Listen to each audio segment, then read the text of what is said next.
अस्सलामु अलैकुम वरहमतुल्लाहि वबरकातुहू। इन्नल हम्दलिल्लाह नहमदुहु व नस्तईनुहु व नस्तगफिरुहु व नऊज़ु बिल्लाहि मिन शुरूरि अंफुसिना व मिन सय्यिआति अमालिना। मन यहदिहिल्लाहु फला मुदिल्ल लहु व मन युद्लिल फला हादिय लहु व अशहदु अल्ला इलाहा इल्लल्लाह व अशहदु अन्न मुहम्मदन अब्दुहु व रसूलुहु। क़ाल अल्लाहु तआला व इन्नका लअला खुल्क़िन अज़ीम। बरादरान इस्लाम और इस्लामी ख़वातीन, मुशाहिदीन व मुशाहिदात, सीरत नबवी का ये तीसरा दर्स है। उस सिलसिले की तीसरी कड़ी है जिसमें हम ये साबित करने की कोशिश कर रहे हैं कि कुरान नबी करीम सल्लल्लाहु अलैहि वसल्लम की सीरत का मसदर अव्वल है। वहाँ एक नुक्ता है कि कुरान सीरत नबवी का मसदर अव्वल क्यों कर, उन्हीं दलीलों को हम आपके सामने रख रहे हैं। जो सबसे पहला नुक्ता आज लेंगे वो नुक्ता नंबर 13 है। हमारे सिलसिले के एतबार से हमारे नबी सल्लल्लाहु अलैहि वसल्लम रातों रात इबादत किया करते थे। आपकी सीरत की किताबों में मौजूद है, हदीस की किताबों में भी आप सल्लल्लाहु अलैहि वसल्लम के ताल्लुक़ से मौजूद है। नुक्ता यह है, सवाल यह है कि हमारे नबी सल्लल्लाहु अलैहि वसल्लम रातों रात इबादत किया करते थे। कदम में वर्म और सूजन आ जाया करता था। आप पर अल्लाह को तरस आया तो अल्लाह ताला ने अपने महबूब नबी को हुक्म दिया कि कुछ कम व बेश सिर्फ आधी रात ही में आप इबादत किया कीजिए और इसी पर आप बस करें। कुरान में इसका तस्करा कहाँ मौजूद है कि हमारे नबी सल्लल्लाहु अलैहि वसल्लम कभी कभार रात रात इबादत किया करते थे, पैर में सूजन आ जाता था, वर्म आ जाता था। आप सल्लल्लाहु अलैहि वसल्लम की हालत पर तरस खा करके अल्लाह ताला ने आप सल्लल्लाहु अलैहि वसल्लम को इससे रोक दिया और कहा कि नहीं, आधी रात अगर इबादत कर लें, उससे कम बेस हो जाए, कोई मसला नहीं है, इसकी गुंजाइश है, बस इतनी इबादत आपके लिए काफ़ी है। तो इसका तज़किरा अल्लाह रब्बुल आलमीन ने कुरान की किस सूरत की किस आयत में ज़िक्र की है। देखिए, सूरह मुज़्ज़म्मिल आयत का नंबर है 2, 3, 4। 3 आयतों के अंदर अल्लाह रब्बुल आलमीन ने इसका तज़किरा किया है। ज़रा देखिए क्या है। क़ुमिल लैला इल्ला क़लीला, थोड़ा क़याम क्या कीजिए। निस्फ़हु अव इनक़ुस मिन्हु क़लीला, आधी रात या उससे कुछ कम कीजिए। औ ज़िद अलैहि वरत्तिलिल क़ुरान तरतीला, या आधी रात से कुछ इजाफ़ा कर लिया कीजिए और कुरान को तरतील के साथ पढ़िए। ये पूरी बात सूरह मुज़्ज़म्मिल की आयत नंबर 2, 3, 4 के अंदर मौजूद है। इसमें कोई शक नहीं, नबी करीम सल्लल्लाहु अलैहि वसल्लम की सीरत से मुतालिक हम गुफ्तगू कर रहे हैं। ये भी इबादत की जो कैफियत है, इबादत आप सल्लल्लाहु अलैहि वसल्लम कैसे क्या करते थे, सीरत नगारों ने भी इसका तज़किरा किया है, मुहद्दिसीन ने इसका तज़किरा किया है, कुरान ने भी इस गोशे को नहीं छोड़ा है। कुरान ने भी इस गोशे का तज़किरा किया है कि हमारे नबी सल्लल्लाहु अलैहि वसल्लम रातों की इबादत किस कैफियत के साथ क्या करते थे, कितनी लगन और कितने धुन के साथ आप क्या करते थे। इसे अल्लाह रब्बुल आलमीन ने कोट किया है और मैंने जिक्र कर दिया कि सूरह मुज़्ज़म्मिल आयत नंबर 2, 3, 4 में मौजूद है। 13 नंबर नुक्ता मैंने ले लिया, नुक्ता नंबर 13 या सवाल नंबर 13। हम 14 नंबर में दाखिल होते हैं। 14 नंबर क्या है, ज़रा देखिए। कुरान में किस जगह अल्लाह ने अपने नबी सल्लल्लाहु अलैहि वसल्लम को बाखबर किया है कि आप पर भारी बात हम डालने वाले हैं, यानी आप पर हम कुरान नाजिल करने वाले हैं, आप पर हम नबूवत और रिसालत की ज़िम्मेदारी डालने वाले हैं, दावत का बोझ हम आप पर डालने वाले हैं। यह इसका तज़किरा अल्लाह रब्बुल आलमीन ने कुरान में कहाँ किया है, इसमें कोई शक नहीं। सीरत का एक बहुत बड़ा बहुत अहम पहलू है ये कि नबी करीम सल्लल्लाहु अलैहि वसल्लम पर अल्लाह रब्बुल आलमीन ने एक भारी बोझ डाली, वो चाहे नबूवत और रिसालत कहिए, चाहे कुरान की ज़िम्मेदारी कहिए, चाहे कलमे ला इलाहा इल्लल्लाह के तकादे को पूरा करना कहिए, या आप नबी करीम सल्लल्लाहु अलैहि वसल्लम पर जो दावत की ज़िम्मेदारी डाली गई उसे कहिए। सारी चीज़ों को मुफस्सिरीन ने जिक्र किया है। जवाब इसका क्या है, आप पर भारी बात डालने का जिक्र अल्लाह ताला ने सूरह मुज़्ज़म्मिल की आयत नंबर 5 में किया है। क्या फरमाया अल्लाह ताला ने, ज़रा देखिए। इन्ना सनुल्क़ी अलैका क़ौलन सक़ीला, ऐ नबी आप पर हम अनक़रीब भारी बोझ डालने वाले हैं, भारी जिम्मेदारी आपको देने वाले हैं। इसमें कोई शक नहीं, मानवी मादी हर एतबार से वही इलाही ये भारी है। ज़ैद इब्न साबित रज़ियल्लाहु ताला अन्हु कहते हैं कि नबी करीम सल्लल्लाहु अलैहि वसल्लम मेरी रान पर सर रख करके सोए हुए थे और वही का आना शुरू हो गया। मुझे लगता था कि मेरी ये रान चकनाचूर हो जाएगी। बसा औकात कस्वा ऊँटनी पर आप तशरीफ़ फरमा होते थे और वही इलाही का नुज़ूल शुरू हो जाता, ऊँटनी बिलबिलाने लगती और लगता कि उसके चारों पैर ज़मीन में धंस जाएंगे। सहाबा फरमाते हैं कि नबी करीम सल्लल्लाहु अलैहि वसल्लम पर जब वही का नुज़ूल होता, ठंडी के महीने में आपकी पेशानी पर पसीना टपकने लगता था, आपकी पेशानी से पसीना टपकने लगता था। इसका मतलब कि मादी एतबार से, मानवी एतबार से, हर एतबार से वही इलाही भारी है, इसमें कोई शक नहीं। इस जिम्मेदारी की अदायगी भी भारी है और महसूस भी नबी करीम सल्लल्लाहु अलैहि वसल्लम इसको करते थे कि आप सल्लल्लाहु अलैहि वसल्लम ठंडी के महीने पर आप सल्लल्लाहु अलैहि वसल्लम के पेशानी पे पसीना नमूदार होने लगता था। इस तरह से आप उसको महसूस करते थे। हमारे नबी सल्लल्लाहु अलैहि वसल्लम के ताल्लुक़ से कुरान ने इस गोशे को कोट किया है, इस गोशे को लिया है और इसमें कोई शक नहीं, यह चीज़ हमारे नबी सल्लल्लाहु अलैहि वसल्लम से मुतालिक है और आपसे मुतालिक है, तो गया कि आपके हयात से मुतालिक है और आपकी सीरत से मुतालिक है। हम आगे चलते हैं। पॉइंट नंबर 15 क्या है?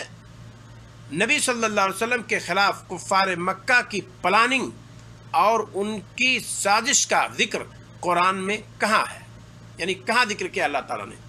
यहाँ उनकी प्लानिंग और साजिश से मेरी मुराद ये नहीं कि कुरान को क्या कहा जाए, उसे जादूगर का कौल कहा जाए या शायर का कलाम कहा जाए या ये कहा जाए कि मोहम्मद सल्लल्लाहु अलैहि वसल्लम ने खुद बना लिया है या मुग़ीरा का गुलाम उसने सिखला दिया है। ये मसला यहाँ नहीं है। यहाँ मसला ये है कि नबी सल्लल्लाहु अलैहि वसल्लम के साथ जो प्लानिंग थी, साजिश थी कुफ़ार मक्का की, वो आखिरी साजिश थी कि आपका मर्डर कैसे हो और आपको मारा कैसे जाए, इस प्लानिंग की बात थी। और प्लान यही तय हुआ था कि हर कबीले का एक फ़र्द उठे, तलवार लेकर के, तीरों कमान लेकर के उनके दरवाजे पर जाए और बैक वक्त सब नौजवान हमला करें और फिर जब पता चलेगा कि फला फला कबीले के लोग शरीक थे तो खून बहा की बात आएगी, सब मिल करके उसका तावान दे देंगे। और अगर जंग करने की बात आएगी तो बनु हाशिम से और बनु मुत्तलिब से हम लोग सब जंग कर लेंगे मिल करके, इसमें कोई शक नहीं है।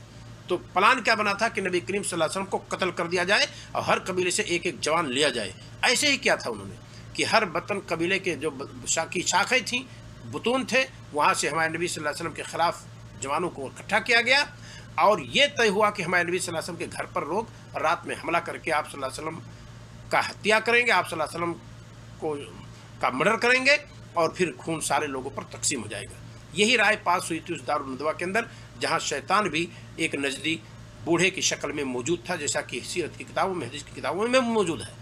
यहाँ मैं ये बताना चाहता हूँ कि ये चीज़ कुरान में कहाँ मौजूद है, कुरान ने कहाँ इसकी तरफ इशारा किया है। ज़रा देखिए, सूरह अनफाल की आयत नंबर 30 में है ये मौजूद। क्या है ज़रा देखिए, वइज़ यमकुरु बिकल्लज़ीना कफ़रू, ऐ नबी जब आपके साथ मक्र कर रहे थे, प्लान बना रहे थे, वो जिन्होंने कुफ्र किया, क्या लियुस्बितूक, ताकि आपको बंद कर दें, बांध दें, औ यक़्तुलूक, या आपको कत्ल कर दें, औ युखरिजूक, या आपको आपके घर से निकाल दें। ये सारी रायें हुई थी। बांध दें, लोग बांध देंगे तो उसके पास जो लोग आएंगे मुतासिर होंगे, अगर निकाल देंगे यहाँ से तो जहाँ जाएगा वहाँ जथा इकट्ठा कर लेगा, हमारे खिलाफ फिर साजिश और प्लानिंग करना शुरू कर देगा। या ये कि डायरेक्ट कत्ल कर देंगे, तो ये भी डायरेक्ट कत्ल करना, तो इसमें कोई शक नहीं, हरम के अंदर इस तरह से नहीं किया जा सकता है। फिर जो कत्ल करेगा उसके खिलाफ बनु हाशिम उठ पड़ेंगे, हंगामे होंगे। लेकिन पास यही क्या था उन्होंने आखिर में कि हर कबीले का एक एक जवान हो और शरीक रहे कत्ल में, और फिर खून तकसीम हो जाएगा और जंग की बात आएगी, सब मिल करके निमट लेंगे बनु हाशिम से, बनु मुत्तलिब से। वयमकुरूना वयमकुरुल्लाह, ये प्लान बना रहे थे लोग, और अल्लाह भी प्लान बनाता है, इसमें कोई शक नहीं। वल्लाहु खैरुल माकिरीन, और तमाम प्लानिंग करने वालों में, तमाम चाल चलने वालों में अल्लाह रब्बुल आलमीन सबसे बेहतर चाल चलने वाला है। नबी करीम सल्लल्लाहु अलैहि वसल्लम को उसी बिस्तर से अल्लाह ताला ने उठाया और उसी रास्ते से जहाँ लोग खड़े हुए थे किसी को भनक भी नहीं लगी, और नबी करीम सल्लल्लाहु अलैहि वसल्लम हिजरत की नीयत से घर से निकल गए, किसी को पता नहीं चल सका। सूरह अनफाल की आयत नंबर 30 में अल्लाह ताला ने इसका तज़किरा किया है। तो ये सवाल था कि नबी करीम सल्लल्लाहु अलैहि वसल्लम के ख़िलाफ़ कुफ़ार मक्का ने जो साजिश की थी, इसका तज़किरा कुरान में कहाँ है और अल्लाह ताला ने किस जगह जिक्र किया। तो ये भी सीरत का एक हिस्सा है, इसमें कोई शक नहीं कि दुश्मनों ने आपके साथ क्या क्या किया है, और उसे हम और आप जब सीरत की किताबें पढ़ेंगे तो वहाँ भी तफसील इसका पाएंगे। पॉइंट नंबर या सवाल नंबर 16, آپ صلی اللہ علیہ وسلم اخلاق کے اعلیٰ مرتبہ پر فائز تھے، قرآن سے دلیل دیں۔ اس کا ذکر میں نے خطبہ مسنونہ کے بعد ہی کیا ہے، وَإِنَّكَ لَعَلَىٰ خُلُقٍ عَظِيمٍ، آپ اس کو پڑھ سکتے ہیں۔ جواب یہ ہے کہ اللہ تعالیٰ نے آپ صلی اللہ علیہ وسلم کے اعلیٰ اخلاق کا ذکر سورہ قلم کی آیت نمبر 4 میں کیا ہے، وَإِنَّكَ لَعَلَىٰ خُلُقٍ عَظِيمٍ، اے نبی آپ اخلاق کے بڑے مرتبے پر فائز ہیں۔ یہ عجیب سی بات ہے، اس میں کوئی شک نہیں کہ اللہ جس کو اعلیٰ کہے۔ اب تصور کیجئے کہ ہمارے نبی صلی اللہ علیہ وسلم اخلاق کا کتنا بڑا نمونہ تھے اور کس طرح سے بہتر اخلاق کا پیکر تھے۔ اما عائشہ صدیقہ رضی اللہ تعالیٰ عنہ سے جب کسی نے پوچھا تو کہا کأن خلقہ القرآن، کہ پورا قرآن آپ کا اخلاق تھا، یعنی جتنے اچھے لوگوں کا تذکرہ قرآن میں موجود ہے، کسی وجہ سے کسی انسان کی تعریف کی گئی ہے تو وہ اچھی صفت ہمارے نبی صلی اللہ علیہ وسلم میں موجود تھی، اور کسی برے انسان کی مذمت کی گئی ہے کسی بری صفت کی وجہ سے تو ہمارے نبی صلی اللہ علیہ وسلم اس طرح کے اوصاف سے پاک تھے۔ یہ گویا کہ اما عائشہ صدیقہ رضی اللہ تعالیٰ عنہ کے کہنے کا مطلب تھا۔ یا قرآن پڑھیے، جو نبی کریم صلی اللہ علیہ وسلم کی شکل و صورت پیش کی گئی ہے قرآن میں، وہی ہمارے نبی صلی اللہ علیہ وسلم تھے۔ گویا کہ آپ کی زندگی چلتی پھرتی قرآن کی تفسیر تھی، اس میں کوئی شک نہیں ہے۔ نقطہ نمبر 17، کفار مکہ کی ایذا رسانی پر اللہ تعالیٰ نے نبی صلی اللہ علیہ وسلم کو تسلی دی ہے۔ قرآن میں کس جگہ ہے؟ بہت تکلیف ہوئی، اس میں کوئی شک نہیں۔ شروع میں جو لوگ اسلام لائے ان کو کفار مکہ نے ستایا، ان کے گھر والوں نے ستایا، کتنے لوگ گھر سے بے گھر کر دیے گئے۔ اس کا تذکرہ ہم انشاءاللہ جو شروع میں اسلام لائے ان کے ساتھ ان کو جس طرح سے جدو کوب کیا گیا ہے اس کو ایک چیپٹر ہم پورا رکھے ہیں، سیرت کے ایک پہلو میں ہم اس کا ذکر کریں گے انشاءاللہ۔ اور خود نبی کریم صلی اللہ علیہ وسلم کو کس قدر تکلیف دی گئی۔ ابو جہل نے آپ صلی اللہ علیہ وسلم کے چہرے پہ تھوکنے کی کوشش کی، عقبہ ابن ابی معیط نے لا کر کے ہمارے نبی صلی اللہ علیہ وسلم کے گردن مبارک پر حالت صلاۃ میں اٹھ کے اوجھ ڈال دی، اور بھیڑ میں بسا اوقات لوگوں نے آپ صلی اللہ علیہ وسلم کے گلے میں چادر ڈال کر کھینچی۔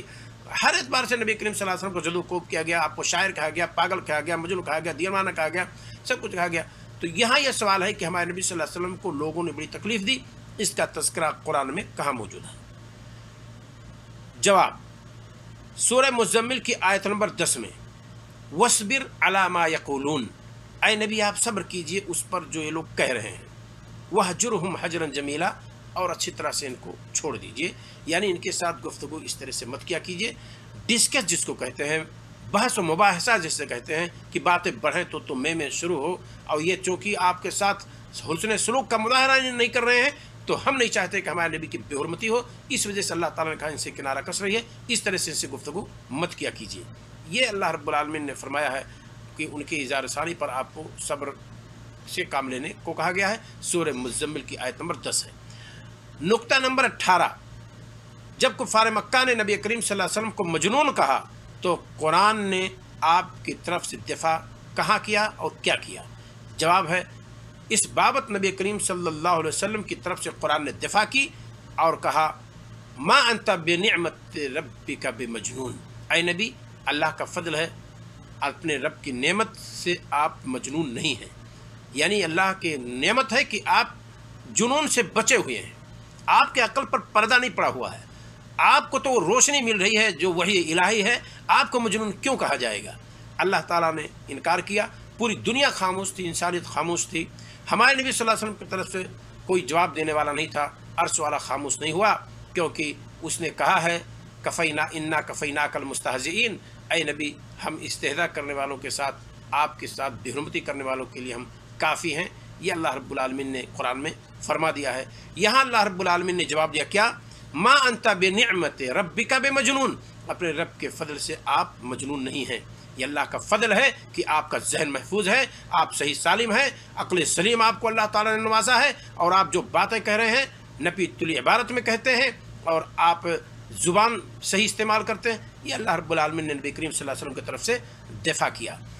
نقطہ نمبر 19، جب کفار مکہ نے نبی صلی اللہ علیہ وسلم کی طرف کہانت کو منسوب کی، یعنی آپ کو کاہن کہا کہ آپ گویا کہ ان لوگوں میں سے ہیں جو ہاتھ دے کر کے غیب دانی کا دعویٰ کرتے ہیں یا یوں ہی اٹکل پچو ہانکتے ہیں، جب اس طرح سے لوگوں نے کہا تو قرآن نے کس طرح سے دفاع کیا اور کس مقام پہ ذکر کیا؟ اس کا جواب ہے کہ قرآن نے نبی کریم صلی اللہ علیہ وسلم سے دفاع کیا، اور اسے آپ دیکھنا چاہیں گے تو سورہ طور آیت نمبر 29 میں موجود ہے۔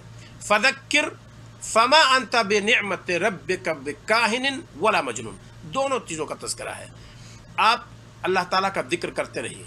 फमा अंता बिनिअमति रब्बिका, आप अपने रब के फजल से काहिन नहीं है, बेकाहिनिन वला मजनून, ना तो काहिन है, और अगर नकेरा नफ़ी के सियाक में आए तो मुतलक तौर पर नफ़ी की जाती है, यानी आपको कहानत की कोई भनक भी नहीं लगी है कि आपके कौल किरदार से यह कहा जाए कि आप काहिन हैं, और ना ही जुनून की कोई सिफत आपके अंदर है, कदरे भी नहीं, कोई गुंजाइश ही नहीं, आपके कौल किरदार सब साफ है, वादे हैं।